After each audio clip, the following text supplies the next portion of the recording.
Could you survive a shadow that speaks with 1,000 voices? What secrets lie in the darkened halls of Ptolemais?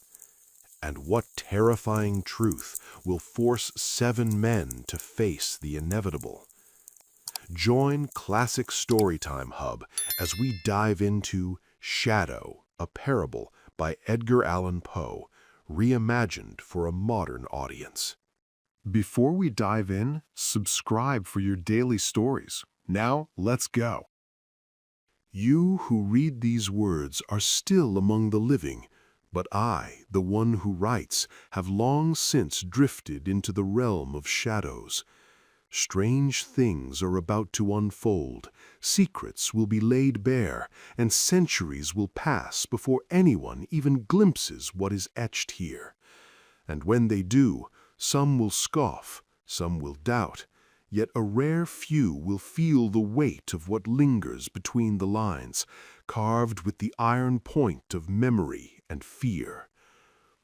It was a year soaked in terror, a year where emotions ran deeper than fear itself, a dread so profound that no name on earth could capture it. Omens appeared across land and sea, harbingers of a pestilence whose black wings stretched farther than the eye could see. The stars, ever silent, whispered of ill tidings, and I, Oinos of Greece, knew this was no ordinary season. The 794th year had arrived, and with the sun entering Aries, Jupiter aligned with the ominous crimson ring of Saturn. The heavens themselves seemed charged with a strange and unsettling spirit, a force that reached beyond the skies and pressed into the hearts, the minds, and the restless imaginations of all humanity. Something was stirring, unseen yet palpable, ready to spill into the world below. In a shadowed hall of a city called Ptolemais, 7 of us gathered beneath vaulted ceilings, drinking deep from flasks of ruby-red Chian wine. Night had claimed the streets outside, and no one could enter our chamber except through a towering brass door, crafted by the master Oinos, so exquisite that it remained sealed from within. Heavy black drapes swallowed the moon, dimmed the stars, and erased the empty streets beyond. Yet no curtain could block the sense of lurking evil, no veil could silence its echo.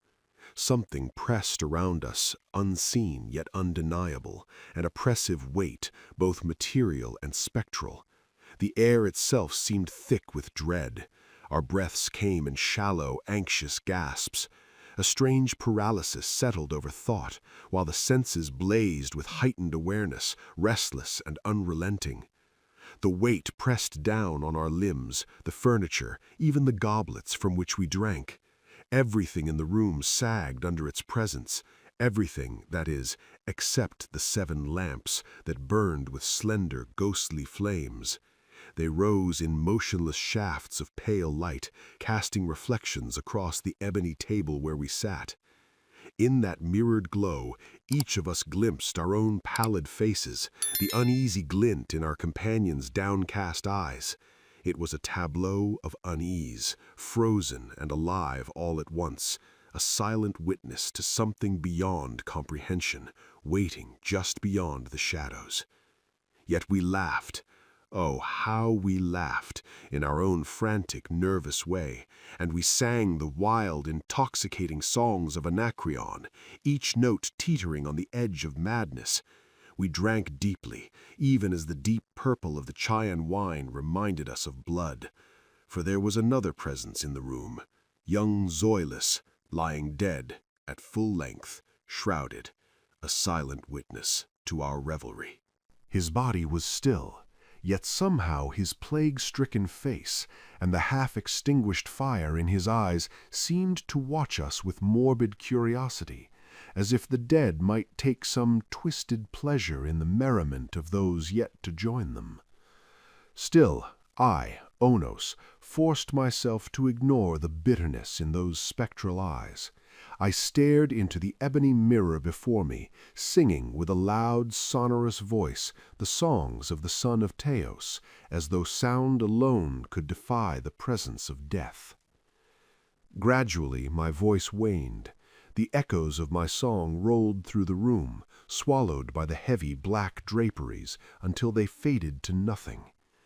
And then, there, from the shadows where my song had died, a dark, shapeless figure emerged.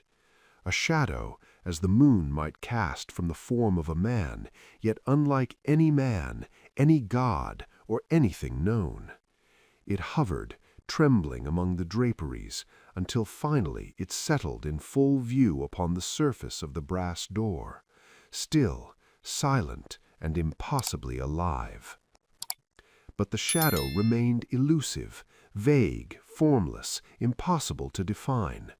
It was no shadow of man, nor of any god, neither of Greece, nor of Chaldea, nor of Egypt. It lingered upon the brass doorway, stretching beneath the arch, utterly motionless, utterly silent. And if memory serves, the door itself stood just above the feet of young Zealous, shrouded and still. We, the 7 who had gathered that night, dared not confront it directly. Our eyes fell constantly to the ebony mirror, where reflections trembled under the flickering lamplight. Finally, I, Oinos, forced a whisper from my lips, a trembling question to the dark presence, its name, its dwelling. And then came the answer, a voice, or rather a chorus, like nothing we had ever heard.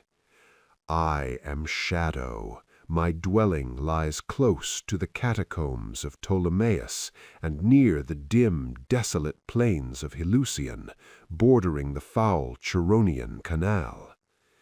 At those words, all 7 of us leapt from our seats, frozen in horror, trembling, shivering, paralyzed with dread.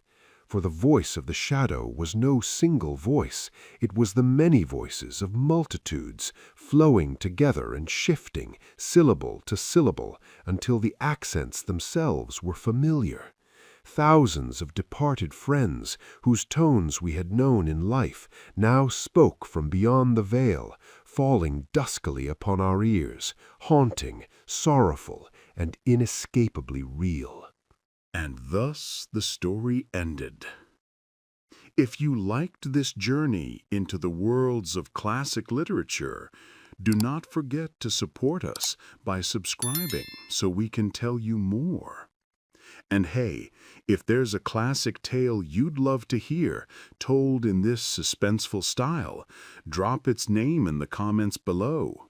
Your suggestion might be our next chilling adventure.